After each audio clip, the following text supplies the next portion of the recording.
میلاد مبارک کا مہینہ ہے، ماہ نور ہے۔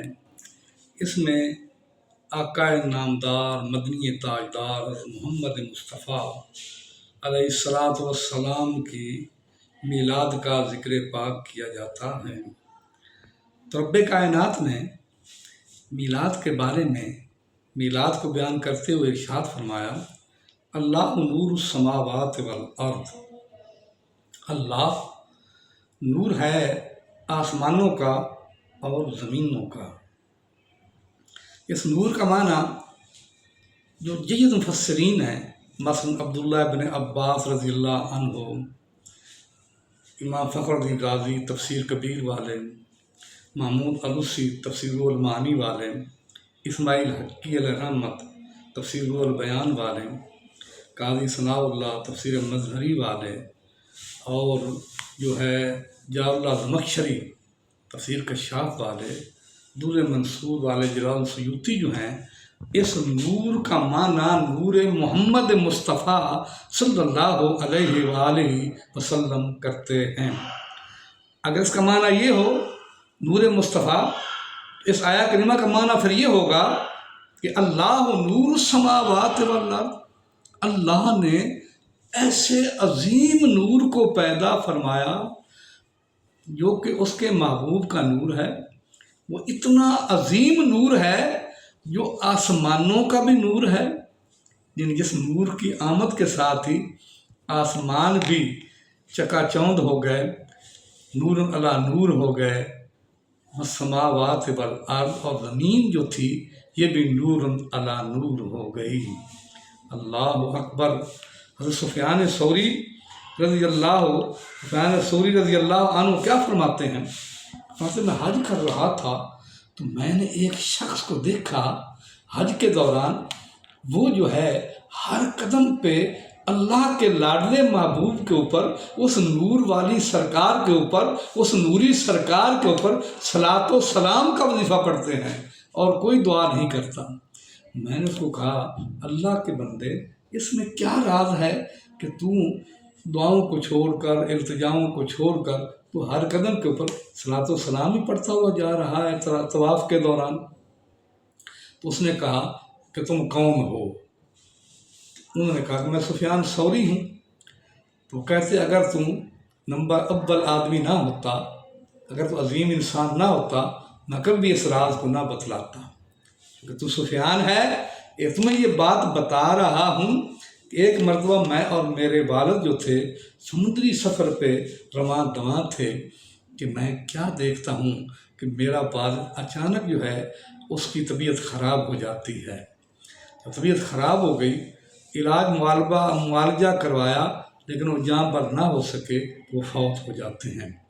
جب فوت ہوئے تو میں نے کیا دیکھا کہ ان کا چہرہ جو ہے وہ سیاہ ہو جاتا ہے۔ میں بڑا پریشان ہوا، بڑا رویا کہ کیوں ایسے ہو گیا۔ تو میں نے ان کے چہرے کو ڈھانپ دیا، سفید کپڑے سے چہرے کو ڈھانپ دیا، اور میں روتا روتا سو گیا، میری آنکھ لگ گئی۔ تو میں نے خواب میں کیا دیکھا، ایک ایسا شخص تشریف لایا جس جتنا عظیم انسان، جس اتنا خوبصورت انسان، جس کا ایسا چہرہ چمکتا ہوا چہرہ جو ہے میں نے آج تک حسین و جمیل چہرہ کسی انسان کا میں نہیں دیکھا تھا۔ میں دیکھ کر اس کو دیکھتا ہی رہ گیا۔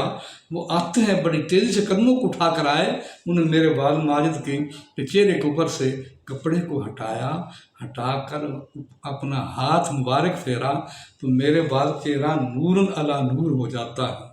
چودھویں کے چاند کی طرح چمکنا دمکنا شروع کر دیتا ہے میرے والد کا چہرہ جو ہے۔ اللہ اکبر۔ میں بڑا حیران ہوا۔ جب جانے لگے تو میں نے ان کے دامن کو پکڑ لیا اور عرض کی، اے آنے والے، اے عظیم انسان، اے بے مثال انسان، یہ تو بتائیے میرے والد پہ تم نے بہت بڑا احسان کیا، میرے والد چہرہ سیاہ ہو گیا، تم نے ہاتھ پھیرا، آپ نے ہاتھ پھیرا تو چہرہ چودھویں کی چاند پر چمکتا دمکتا رہ گیا۔ تو اس کا معاملہ کیا ہے؟ تم کون ہو؟ کہاں سے آئے ہو؟ یہ ہمدردی کس لیے آپ نے کی ہے؟ تو انہوں نے کہا، مجھے تو نہیں جانتا، میں سید المرسلین شفیع المذنبین رحمت للعالمین حضرت محمد مصطفیٰ احمد مجتبیٰ صلی اللہ علیہ وسلم ہوں۔ تو اس لیے آیا ہوں کہ تیرا والد بڑا ہی گناہ گار تھا، لیکن اس کی عادت تھی کہ کثرت سے میری ذات کے اوپر صلاۃ و سلام کا وظیفہ پڑھتا تھا۔ اللہ اکبر۔ جب آج یہ فوت ہو گیا، اس میں مشکل وقت آ گیا، میں اس کی مشکل کو حل کرنے کے لیے آیا ہوں۔ میں نے ہاتھ پھیر کر اس کے چہرے کو 14ویں کے چاند کی طرح بنا دیا ہے۔